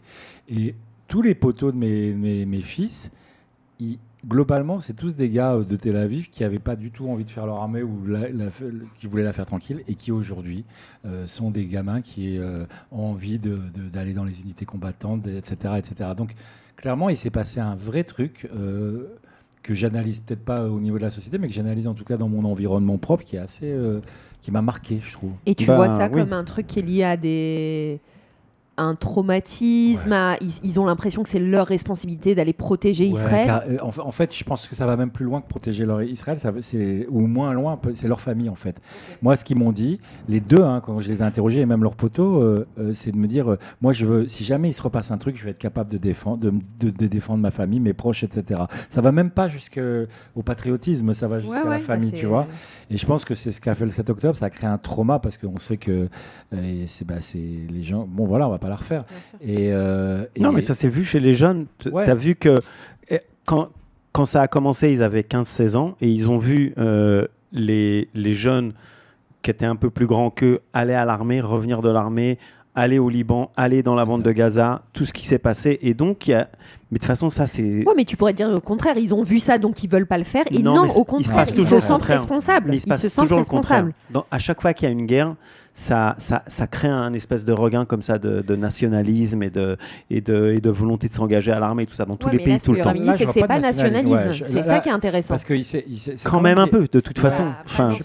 Il y a un byproduct de alors moi, je le sens vraiment différent parce que pour la première fois, c'est pas une guerre qui a été menée. Il y a eu vraiment Israël qui a été attaqué. Tout à l'heure, vous avez employé le mot violet, mais je pense qu'il est pas mal. Il va falloir encore. Mais là, non, mais je trouve qu'il est bien. Mais je crois qu'il y a tellement tout le monde a été choqué de ça, et les jeunes en premier, que je vois pas de patriotisme là-dedans, je vois de l'instinct. Non, mais c'est pas patriotriste au sens schlili du terme, au sens négatif du terme. Il y a quelque chose de beau aussi dans le fait d'aimer son pays et de vouloir le défendre. Et c'est dans la DNA d'Israël qu'à 18 ans, Ouais, mais là, tu vois, c'est intéressant parce que. Mais c'est vrai qu'à Tel Aviv. À Tel Aviv, il y a ce truc on va aller dans les unités un peu de renseignement, c'est les meilleurs scores en université, les meilleurs.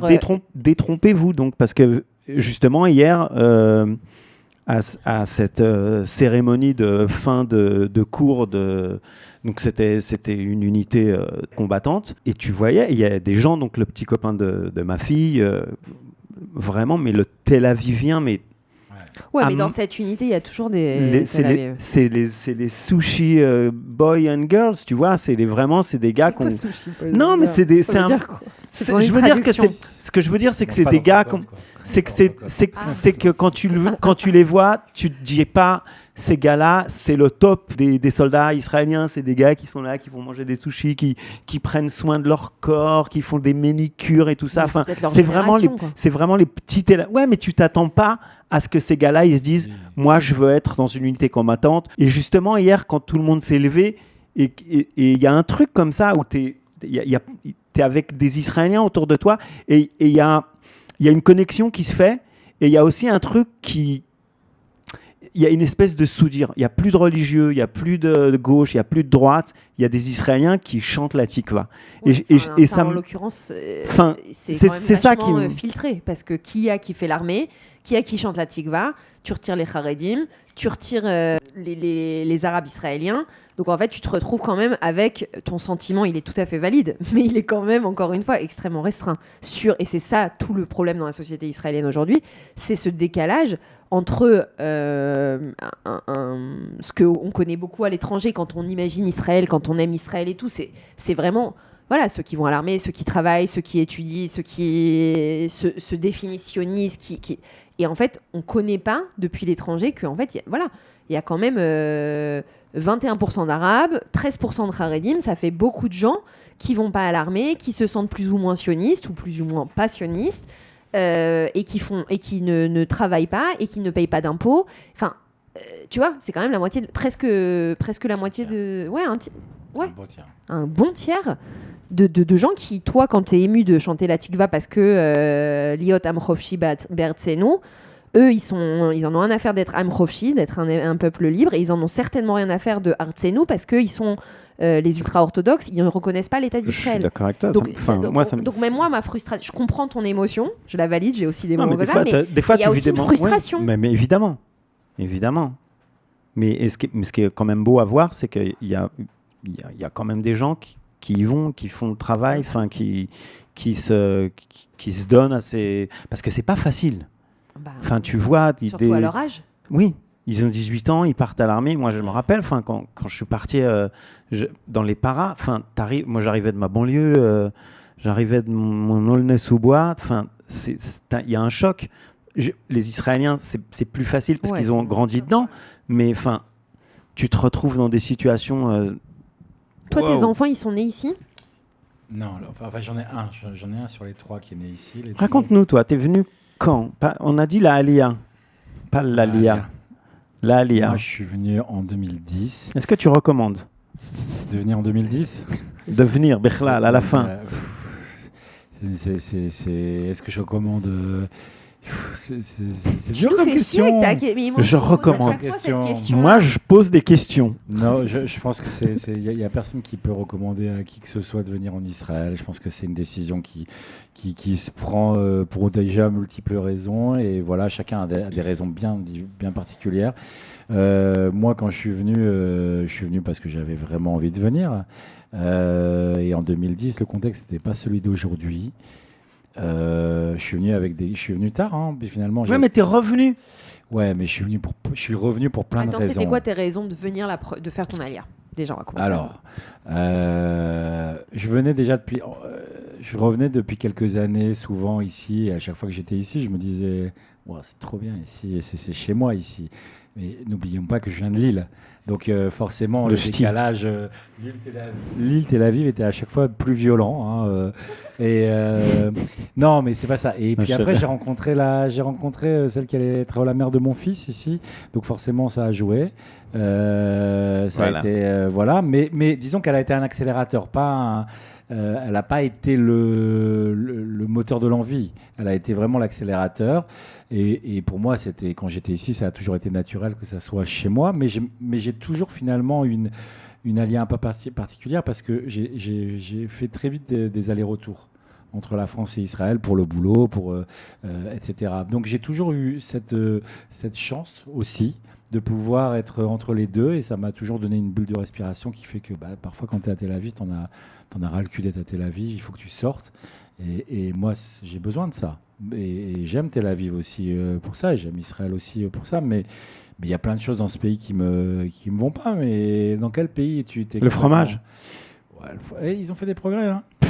Ils ont fait des progrès. Maintenant, il y a un troisième fromage de plus dans les rayons. Non, mais bon, il y a plein de trucs. Je dis toujours qu'on donne beaucoup à ce pays, il ne nous donne pas beaucoup, je trouve. Et même ça, c'est un choix, tu vois. Mais vu la déliquescence de ce que c'est d'être juif ailleurs dans le monde aujourd'hui, je me dis, où est-ce que tu es le mieux, tu vois à la campagne, peut-être. Moi, j'aime bien la campagne. Quand il y a les vaches, tout ça, je me sens un peu mieux, tu vois. Mais finalement, dans les grandes villes aujourd'hui, c'est dur d'être juif aujourd'hui. Ça commence à être dur d'être juif. Je le ressens. Donc, je me sens pas. Je trouve que c'est intéressant d'être. Mais tu vis pas ta juiverie. Ah bah, je la vis. Quand tu es en France, non bah, je la vis. Enfin, t'es pas. Est-ce que je suis. T'es pas feuge, genre je vais à la Sina. Alors, de temps en temps, j'accompagne ma mère. Tu mets ta petite kippa, non, j'accompagne ma mère pour un kidouche. Mais j'ai toujours été un juif très identitaire, culturel, plus que pas religieux. Mais j'aime bien venir à la Sina de temps en temps. C'est cool. Tu vas, quoi. Ouais, pour voir du monde que j'ai pas vu depuis longtemps, tu vois. Mais quel est l'état de la communauté juive à Lille? C'est une communauté qui a 4 toujours personnes. été un petit peu. Alors un peu plus quand même. Je te calme. Un peu plus quand même. Sois gentil. Non, c'est une communauté. Franchement, c'est une communauté qui a du mérite. Je vais te dire pourquoi, parce que c'est un bassin déjà géographique qui a pris cher depuis la Seconde Guerre mondiale, donc c'était pas évident de tenir une communauté là-bas. C'est des gens qui n'ont pas eu des vies faciles. Et aujourd'hui, tu as quand même une communauté qui tient malgré que ce soit dur. Et je trouve ça cool que c'est pas une grosse communauté, mais elle continue de vivre. Donc voilà, moi je suis content quand je vais là-bas de parler au rabbin, de prendre mon petit verre de kidouche, tout ça, mais ça reste culturel, quoi. Tu vois, je suis pas du tout religieux. Donc voilà, et c'était quoi la question? Est-ce que tu recommandes? C'était la question. Est-ce que je recommande Israël? Non, bah voilà. Parce que t'es parti de Lille, t'es venu en Israël. Ouais. Donc, t'as rencontré la maman de ton fils. Ouais. Mais après, t'es reparti en France. Oui, mais bien plus tard. T'es reparti et t'es revenu. Je Donc tu décides, gars. Non, alors tu restes, tu pars. C'est quoi ce bordel? Je vais te dire. Je suis arrivé en 2010 et en 2020, donc 10 ans après quand même. La mère de mon fils a refait sa vie à Lille avec un autre homme. Elle a eu cette chance de retrouver un Lillois quand même, faut le faire. Attends, la mère de ton fils que tu as rencontré en Israël, de laquelle j'étais séparé depuis un moment, elle a retrouvé un Lillois. Oh bordel! Ouais. Elle est française ou israélienne? Elle est belge, c'est ce qui explique ça. Elle est belge? On essaye de décrypter, les gars. On se tient. En fait, on s'en fout. Pourquoi je rentre dans ce détail? Pourquoi t'es parti là-dessus? On raconte nos vies dans ce podcast, c'est ça le problème, c'est qu'il n'y a plus de filtre. Mais la vraie question, pourquoi je suis rentré un moment? Parce que mon activité professionnelle faisait que j'allais de plus en plus souvent aussi en France, parce que mon fils, justement, maintenant, il était avec sa mère en France et que, sincèrement, j'avais un peu j'avais besoin d'autres choses. J'avais besoin d'un break. J'avais besoin d'un break, exactement. Et je suis revenu à Lille. C'était très, très bizarre. Je me rappelle que je t'avais parlé une fois sur Zoom, tu étais à Lille. Ouais, exact. Tu étais un peu dégoûté, je me rappelle. C'était très dur parce que... C'était une sale journée. Il pleuvait. Alors ça, c'est une journée normale. C'est une journée normale. Il pleuvait. Mais voilà. Il y a la canicule. Ouais, et 2 ans après, j'ai dit ok, je vais faire l'inverse, c'est-à-dire que je vais me réinstaller à Tel Aviv parce que Tel Aviv me manquait, parce que ma vie ici me manquait et parce que j'en avais marre de faire des allers-retours tout le temps. Et voilà, j'ai refait, mais je passe beaucoup de temps aussi en France aujourd'hui. Donc c'est une alia. J'ai jamais vraiment quitté ici. La réalité, c'est que j'ai jamais vraiment quitté ici. C'est juste l'intensité de mes allers-retours qui a changé, quoi. Et pour toi, qu'est-ce qui est quand tu dis Israël me manquait et Tel Aviv me manquait? Parce que nous, on essaye l'énergie. Alors, dis-nous un peu, genre, pour toi, c'est quoi au quotidien, quoi? Je crois que c'est ce qui me rattache le plus à ce pays, à cette vie, le rapport aux gens, tu sais, ce côté un peu brutal comme ça, brut de décoffrage. Non, mais c'est vrai, mais moi j'aime ça, j'aime la brutalité de la vie ici parce qu'elle est vraie en fait. Et même si des fois elle te défonce la gueule, même si des fois elle te met en colère, même si des fois mais tu sais, la différence avec la France où c'est l'inverse, où tout est dans la forme, la convention, etc. Le protocole, et où tu ne dis pas, dire ce que tu penses est parfois très mal vu. Et moi, j'aime ça ici. Ouais. Et c'est pour ça que j'ai besoin aussi de sortir de Tel Aviv de temps en temps, parce que forcément... It's a lot. Et j'aime cette énergie, j'aime les gens, la spontanéité des choses, j'aime ce côté. Et tu vois, j'ai un pote ici qui est là en ce moment, qui n'est pas juif et qui vient pour la 4e fois, et à chaque fois il me dit la même chose, et je sais pourquoi il dit ça. Il me dit, ici, je me sens vivre. Et c'est une réalité. Tu vis ici. Parce que, et voilà, et ça fait toute la différence. Et je crois que c'est ce que j'aime profondément ici. Ouais, je suis tout à fait d'accord avec toi. Je pense que c'est très bien décrit. C'est vraiment un truc qui est difficile à expliquer, mais effectivement, qu'on soit juif ou non, les gens qui sont venus ici, c'est comme si en fait il y avait un besoin justement parce que la vie est précaire, la sécurité en fait, il y a un tel danger imminent en permanence et les gens ont été alarmés ou les gens ont cette conscience très grave et qui est terrible.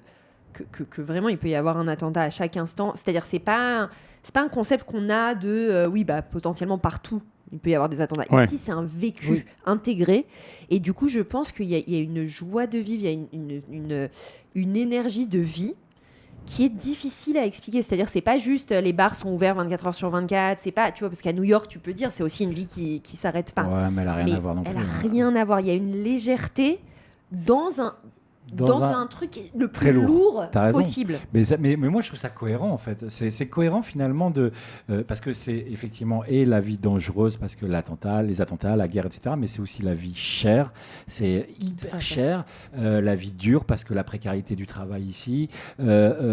parce que plein de trucs ici que personne ne voudrait vivre, en fait, finalement. Si tu prends que entre guillemets, le mauvais d'ici, tu te dis, mais t'es ouf pour habiter ici, c'est impossible. Ouais. Mais c'est tellement compensé, justement, parce que... Et c'est là où moi, je vois, tu vois, la fameuse soi-disant résilience israélienne qui me casse les couilles quand à chaque fois on me dit ça. Mais la vraie résilience des Israéliens, elle est plutôt dans le lâcher-prise, pour moi, que chacun ici est capable de déclencher à la seconde près, tu vois. Putain, viens, on se casse, je vais là, ou je fais ça, ou machin. Viens, on va boire un verre, et c'est ouvert tout le temps. Et la Macolette, elle est ouverte tout le temps. Et le bar, il est ouvert tout le temps. Et le matin, tu te lèves, il fait jour, tu vois. Et tous ces trucs-là, ils sont vrais. Et ça t'anime. Et ça moi, un truc que j'adore ici, c'est que je connais tout le monde. Je suis très pipelette déjà, mais je connais tout le monde tout le temps. Je connais tous les gens dans mon bâtiment. Je sais qui, je leur dis... Enfin, je vais au contact. Mais il y a un truc qui a pas... je ne sais pas si c'est qu'en France, en Europe. Les gens, ils se parlent ici. Enfin, si tu leur parles, ils te répondent. Oui. Et moi, quand j'y vais, en 10 minutes, je connais tout le monde. Je me lance dans des conversations. Et dans mon quartier, mais je connais tout le monde. Je connais le gars de la Macolette. Quand je vais au basket, je vais sur le terrain, je connais tous les gars. Je connais leurs noms, je sais ce qu'ils font, où ils étaient à l'armée. Et, ça, c'est très israélien. Et donc, quand je me promène dans mon quartier, qui est pas... Enfin, il y a quelques blocs, tu vois, entre ici, chez moi, le Dizengoff Center, le Gan Meir, dans ce bloc-là, j'ai l'impression d'être dans un petit jardin d'enfants. Tel Aviv, c'est et je connais tout le monde. Et j'ai vraiment l'impression que c'est à moi, que c'est chez moi. Même si c'est sale, même si c'est... Enfin, et des fois, c'est ça qui m'énerve, parce que comme c'est à moi, ça m'énerve que ça soit sale.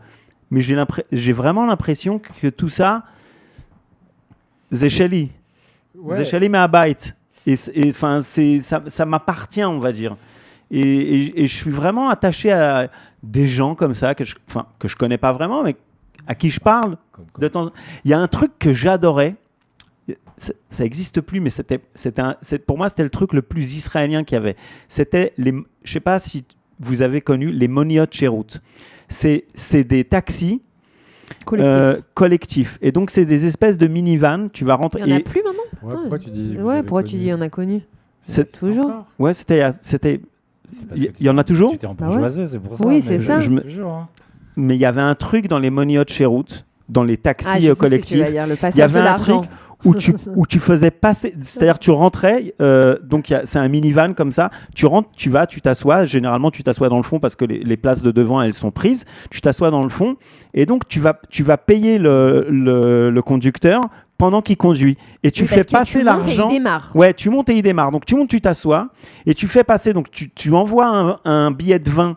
tu l'envoies à la personne qui est devant toi, Qui fait qui va le passer. passer à la personne qui est devant elle, qui va le passer au conducteur, il va le prendre en continuant à conduire, il va te rendre la monnaie et l'argent. Il avait qui- la petite machine là. Et ça, Il avait j'adorais. la petite machine qui va- J'adorais cette espèce de, Et après, ça repart. de Et après- coopération et comme après, ça. Il repasse l'argent en arrière Oui. et hop, les gens ils te repassent ton Ça argent. Et existe tu te toujours. retrouvais avec ta monnaie et je trouvais ça, mais c'est génial. marrant Ça ce que existe tu- toujours. Ça existe toujours, mais c'est marrant ce que tu décris parce que ça aussi, tu vois, les petits codes israéliens que tu ne retrouves pas ailleurs, il y en a plein en fait. La proximité effectivement avec les gens, par exemple, même tu vois, à la banque, dans des trucs où tu vas, la banquière qui te tutoie, ça n'existe pas. C'est ce que je te disais la semaine dernière. Ça n'existe pas. Là, et encore, maintenant, c'est que à la Tachana, mais avant, c'était partout à Tel Aviv que tu pouvais acheter la cigarette à l'unité. Tu vois, c'est vrai. C'est vrai. Maintenant, tu peux acheter partout. Ouais. Tu as plein de mini-trucs comme ça qui font que la vie, elle est vraie, justement. Tu vois, Ouais. parce que, encore une fois, tu irais dans un bus en France ou ailleurs et les gens, ils se passeraient là. Mais la personne, elle te regarderait comme ça. T'es un débile, Mais tu toi. demandes le moindre chose dans un bus, tu dis excusez-moi, vous pouvez vous décaler, on te regarde, Ouais. genre, on va Oui. t'assassiner, tu vois. Et, Moi, je dis aux enfants d'enlever leurs chaussures sur des banquettes. Attends, de quoi mais ça, À qui? À tes enfants? Non. Ah, genre dans le bus. Ah oui, les Israéliens. Dans le Mais bus. Ils sont hardcore quand même. Quand Ils les- mettent leurs pieds Ouais. sur quand le siège d'en face est libre, ils mettent les pieds dans le Sur train la et dans le banquette. bus. Mais ça, je le ferais pas, par exemple, dans le métro enlever, ça. en France. Mais tu le ferais pas nulle part. Non. C'est dingue, c'est un manque de. J'aurais peur de me faire c'est poignarder. pas Ou... ça. savoir-vivre, il y a quel savoir-vivre? Il y a personne qui a du savoir-vivre ici. Mais comme c'est Ici, ici, encore une fois, comme j'ai l'impression que c'est mon bus, tu vas pas mettre tes pieds sur mon bus. Tu vois ce que je veux dire? C'est mon bus. C'est marrant, après 20 épisodes que je découvre ce côté-là, Ronnie. Je suis. Bourgeois. Bourgeois, non? Non, pas bourgeois. Le côté genre. Tout bourgeois. D'appart, tu vois. Oui, ça me fait- j'ai l'impression- Baloute, quoi. Ouais, de- c'est de- Eretz de- de- Israël, comment on c'est- dit C'est à moi, enfin c'est à nous. C'est ce que je dis, c'est à lui, donc bourgeois. tu Oui, vois, oui, c'est- capitaliste, quoi. C'est un podcast Ouais. de gauche, on avait dit. Le Mais, capitalisme mais pas du outranciel, tout hein. capitaliste, au contraire, plutôt socialiste. Ah, On genre partage. Oui, C'est à toi, mais c'est à nous. c'est notre bus. Ah, tu respectes. Ah. C'est respectes, notre ça bus, nous c'est le appartient. bus Ah, des donc, oui, on est Israéliens. pas C'est nous, c'est alors, nos- pas oui. moi. Oui, Nous. oui. Et donc C'est tu à vas nous. pas salir c'est notre bus, prenons-en soin. Mais c'est votre. C'est une super campagne, ça, pour le Eged, tiens. Doute C'est capital. notre Enfin, bus, je suis pas prenons-en contre le soin. capital. Mais en France, enfin, j'irais pas. Ah, si, moi, ça m'énerve en France. Mais en France, ils le feraient pas parce que en France, ils le. Enfin, ce serait dingue de. Voilà. Oh, cela dit, en France, aujourd'hui, tu peux demander aussi qu'il enlève les pieds, mais tu vas Oui, tu vas te faire défoncer la tête. Ouais, mais des fois aussi, si tu sais pas. Hein. Oui, ici, il y a quand même des trucs de tu peux violence. te manger un petit coup de couteau, Ça commence à aussi. Il y a quand même un jeune qui s'est. Oh non, je vais Ouais. dire ça, ça va Non, ouais, plomber ça va l'ambiance. casser, ouais. Plombe pas Désolé. l'ambiance. Je prends pas l'ambiance. C'est la fois dernière sur les 24, c'est venu le sujet là, sur le jeune qui s'était fait Ouais. déchirer la gueule. Et voilà. C'est trop tard. Ça a plombé l'ambiance. Voilà. Merde. Raté. Et donc, Non, on mais vous alors, recommande par rapport pas. à l'ALIA, Donc, on j'ai quand recommande même pas. une follow-up question qui est sur cette question d'appartenance. Parce que je pense que c'est une question hyper intéressante pour notre peuple en général, de peut-être se sentir toujours pas à sa place, de si on est en diaspora, d'être dans une communauté, d'être une minorité, de ne pas être en Israël pour certains qui sont sionistes et qui en auraient envie, qui pourraient en rêver toute une vie et que ça peut aussi ne jamais se produire. Ou alors pour ceux qui ont fait leur alia et qui sont ici et qui se sentent appartenir à Israël mais qui n'ont pas forcément les codes ou qui sont nostalgiques de la vie de leur communauté. Toi, comment tu le vis ce truc-là, de l'appartenance? À quoi? À mon, Bah, je sais pas. à mon judaïsme, Bah, à justement. l'État israélien. Je sais pas, t'es franco-israélien. Comment tu le vis? En fait, j'ai toujours senti. Je vais pas dire que je l'ai toujours dit. Je l'ai toujours senti. France, la France, c'est ma culture, c'est ma façon de penser, de raisonner. C'est ma richesse intellectuelle aussi. Et Israël, c'est le cœur. Et au fur et à mesure, forcément, en vivant ici, ma façon de réfléchir, ma façon de penser, elle devient israélienne, mais je resterai toujours un Français en Israël, c'est évident. Et regarde, aujourd'hui, on se parle tous en français, on raisonne aussi. On a beau être israélien là depuis 15, 20 ans. Tu parles mieux 25 ans. français ou mieux l'hébreu? Non, je suis une merde en hébreu. Je suis vraiment une merde. En fait, j'ai passé tellement de temps à faire les allers-retours et à travailler avec des Français ou à l'international que j'ai jamais cultivé. Déjà, j'ai fait un mois l'Ulpan. J'ai eu le malheur de partir en vacances au bout du premier mois. Je rentrais, je comprenais plus rien. C'est bizarre. Moi, j'ai du mal avec le français aujourd'hui. Alors, si on est dans un épisode pub, pour ceux qui veulent apprendre l'hébreu, l'Ulpan Integralia, c'est ma grande recommandation. C'est vraiment, je pense qu'on a besoin de cours qui nous connectent à la société israélienne. Et malheureusement, les cours qu'on nous donne à Misrad Aklita, c'est une catastrophe. On m'a appris à dire le mot dauphin et des orques avant de m'expliquer comment on disait café. Dolphin. C'était genre en mode Herzl et les phoques. Non mais attendez les gars, moi j'ai besoin de savoir comment je m'achète un café car quoi. Tu vois ce que je veux dire? Il y a un moment maintenant t'as ChatGPT. Hein, maintenant, moi j'ai fait mon alien en 2013. La meilleure façon d'apprendre l'hébreu, si vous voulez venir en Israël, c'est d'intégrer l'armée. Alors tu vois, moi je fais de la pub pour des gens qui veulent apprendre l'hébreu et toi moi je colonisation. Pas du tout. Tu peux ou un mec. Moi alors sachez que quand j'étais à la réunion pré-Alia à l'agence juive, il y avait une Matseguet, un PowerPoint de quels sont les différents Ulpan. À l'époque, il n'y avait aucun Ulpan privé, donc c'était vraiment que les Ulpan publics où on t'apprenait les orques. Et donc, ils avaient conscience à l'agence juive que c'était de la daube. Et donc, du coup, moi, j'étais la seule. Tous, ils faisaient leur alia en famille, religieux et tout. J'étais la seule, j'avais 22 ans. Et du coup, ils disent, bon, vous allez faire votre alia en famille, vous allez voir l'Ulpan et Sion, l'Ulpan machin, les enfants vont aller à l'école, ils vont apprendre l'hébreu et tout. Et du coup, il me regarde et il dit bon, par contre, pour toi, clairement, trouve-toi un mec, quoi. T'es en mode, vous êtes l'agence juive, vous organisez l'ALIA et c'est ça votre solution. Non, l'Ulpan, c'est sympa, mais clairement, tu veux apprendre l'hébreu, trouve-toi un mari. J'ai fait genre, ah, ok. Bonne stratégie. En même temps, il y a peu de pays qui te mettent à disposition. Ouais, il y en a peut-être. Non, c'est exceptionnel. Je viens pas critiquer, mais je trouve ça drôle à quel point c'est israélien de genre. Bon, l'Ulpan, vas-y, va faire l'Ulpan, mais bon, trouve-toi un mec, ça sera plus rapide, quoi. Non, mais c'est sûr que l'hébreu, ça vient de faciliter la vie quand tu le parles mieux. En même temps, je suis pas un bon exemple. Je te dis, ça fait 16 ans que je suis ici. J'ai un niveau vraiment pas terrible et ça m'a jamais empêché. Ça m'a jamais empêché d'être là tranquillement et voilà, mais c'est pas un exemple. Hein. Donc moi, ça m'énervait de pas savoir l'hébreu au début. Ouais, mais clairement. Ça m'énervait que quand je me mette à parler avec des gens, ils me disent ah t'as tsarfati, t'es français.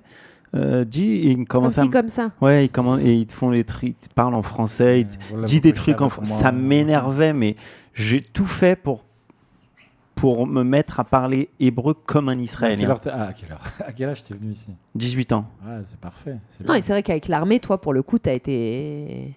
Et après 3 ans d'armée, je parlais hébreu, mais comme un soldat, quoi. J'avais que l'hébreu de l'armée. Bah, c'est un peu ça. C'était vraiment le sale israélien, quoi. Bah, moi, je travaillais dans la politique, j'avais l'hébreu de la politique avant d'avoir l'hébreu de lire un menu, quoi. Et c'était très drôle parce que je suis passé de l'armée à l'école d'art. Donc j'ai quitté l'armée. Généralement, les Israéliens, quand ils quittent l'armée, ils partent, ils font un tour du monde. Ouais. C'est-à-dire, ils partent, ils vont en Amérique du Sud, ils partent pendant au moins 1 an avec un sac sur le dos. Et moi, je me suis dit, je ne vais pas partir puisque je viens d'arriver. Donc, je vais aller directement à l'université. Et donc, je suis passé de l'armée et donc j'ai été pris à Betzalel, école d'art. Et donc, il y a une différence de... C'était très drôle. Ils se disaient, mais c'est qui ce fou, quoi? Pourquoi il parle comme ça et tout? Mais il se croit à l'armée. Et en fin de compte, c'était que ça, quoi. C'était très drôle. Ouais, mais le 18 ans, c'est bien dès que quand tu es jeune comme ça. Moi, quand je suis arrivé, j'avais 36 ans. Donc, du coup, je travaillais. Se taper l'Ulpan le soir, ouais, c'est dur. Ça me gavait. Et puis, tu es pris dans le travail. Donc, ouais. En fait, tu chopes tout ce que tu peux choper au quotidien. Tu fais attention à des mots. Et puis, au fur et à mesure, en fait, ça rentre. Alors, tu parles après 16 ans comme moi, tu parles un très mauvais hébreu, mais tu comprends. Et tu arrives à te démerder. Alors, c'est pas une recommandation, mais en tout cas, ça fait le taf. Ça fait le taf, c'est OK. Et le taxi me dépose toujours où je veux. Donc, tu recommandes? Je recommande de surtout pas faire emballé. le pas en arrivant ici. C'est recommandé. On vous recommande la Alia. La Alia. La Alia. Envoie la musique. Ciao. En tout cas, merci de nous avoir écoutés. Merci à toi de nous avoir rejoints pour cet épisode. C'était ton dernier épisode avec nous. Cool. Et on attend vos commentaires, follow, faites tout ce que vous faites d'habitude. Partagez, mettez un like Ouais, un like, c'est sympa. Engagez-vous. Oh là là, ça s'est arrêté.